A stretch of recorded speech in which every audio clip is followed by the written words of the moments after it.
answer yet.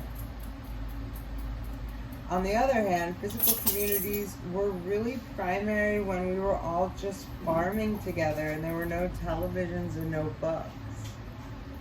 That's what being around other people is about. It's this fucking psycho. On the other hand, physical communities were really primary when we were all just farming together and there were no telephones and no books, so we were just farming. That's all anyone would ever do. You don't have to do that anymore, so why would you want a community? Anyway, as you make the world a smaller place, literally, ties to people in your proximity are paradoxically reduced, but those physical communities impose cultural standards in a stronger way than when you are free of those constraints and don't have that kind of attachment.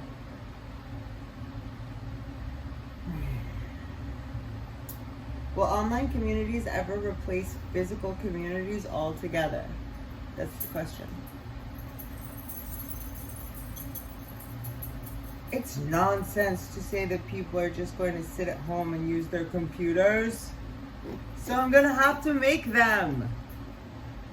But people shouldn't underestimate how much we are going to improve the nature. Skips right over that. They improve the nature of 3D images of yourself. That's not narcissistic.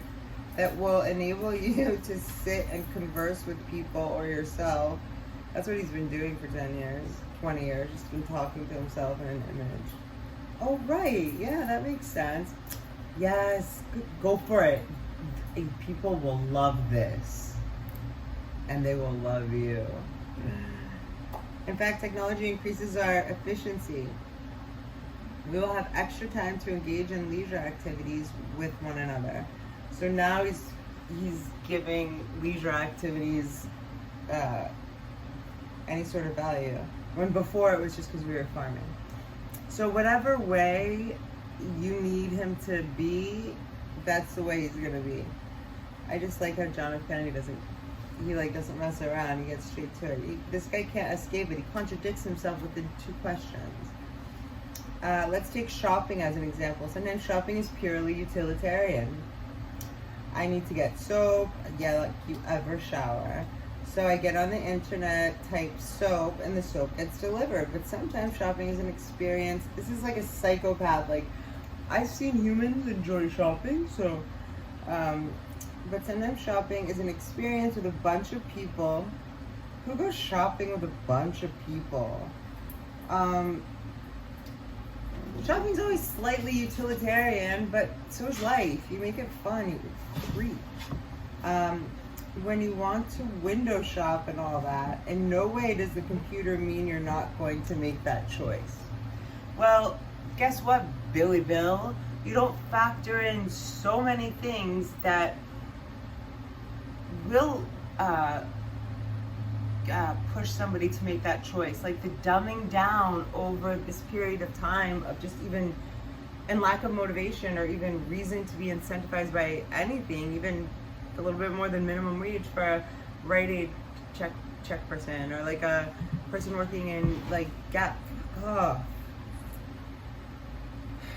Again, nothing I wouldn't say to his face if he had the balls to come and face me.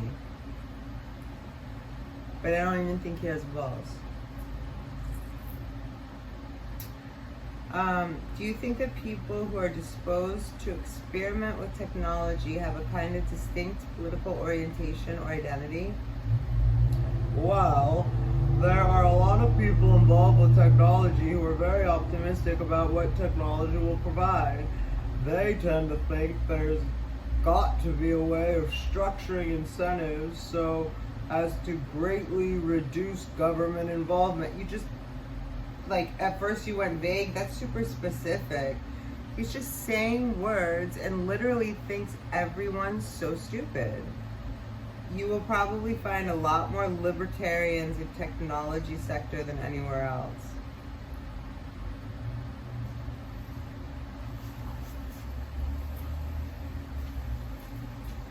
What about people on the internet is the question.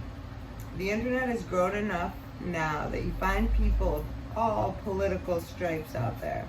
I think the internet represents the future. That's why you had Bob Dole giving out his website.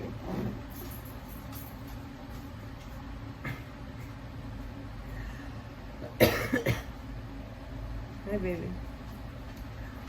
Address as a presidential debate, at the presidential debate. Every politician wants to be associated with the future. There's a country where I've gone when there hasn't been interest. Excusez-moi. Among the top political leaders in sitting down and talking with me.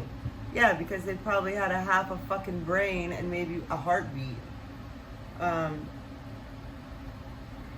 Part of it is the legitimate issue of talking about how their country can exploit technological advances, and part of it is just trying to associate themselves with technology and the bright future that comes with that. Next question. What do you see as government's role in developing the internet? Bill Clinton has drawn analogies between the information superhighway and Dwight D. Eisenhower's highway building program in the 50s. The highway analogy would suggest, is the answer, from make you have the chills gate. The government should be deeply involved. So man, listen to even what he's saying. The government built the highways, but in this case, the internet, no one is suggesting that the government needs to do anything of the kind.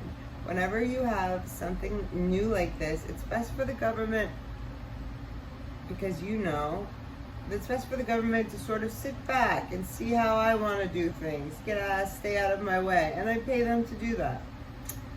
It doesn't say all that. But if he was telling the truth, it would.